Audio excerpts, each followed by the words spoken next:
We're a group of 4 scholars at the Center for Science and Technology Studies at Leiden University. 2 of us are from low and middle income countries and 2 of us are from vulnerable communities. And we're particularly interested in applying bibliometrics and other computational methodologies and qualitative methodologies to understanding issues of inclusion and equity within the global research ecosystem. And for many years, we've been building up data and gathering evidence on how the current infrastructures supporting research assessment are exclusionary for scholars from low and middle income countries, how research funding flows do not necessarily address societal needs, and how the evidence of digital availability through opening up research practices does not necessarily translate into meaningful reuse for local communities and the generation of contextually appropriate research.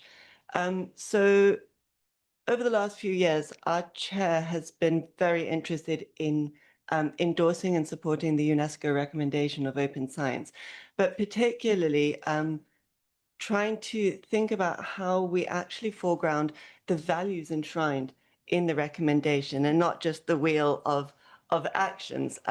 Because if you look at the values of that are enshrined in the recommendation, only one is actually a traditional open research, traditional research value, which is transparency. The other ones, which are collective benefit, equity and fairness, and diversity and inclusion, speak more to relationships and to relationship building and the processes of dialogue rather than just research.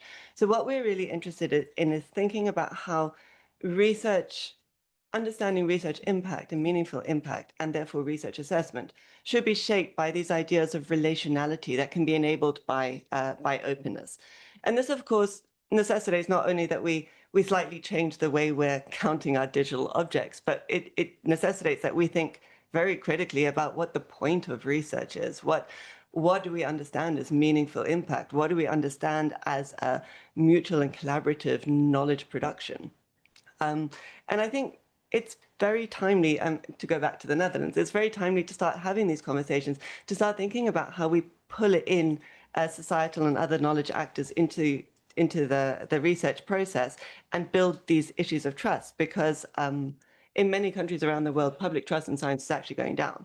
In the Netherlands, we've had huge budget cuts recently from a democratically elected government, which seems to speak to the idea that we are not necessarily building those relationships and having those dialogues that we need to have. So long story short, we're very interested in research assessment reforms that will reflect this importance of dialogue rather than just the importance of making things available online.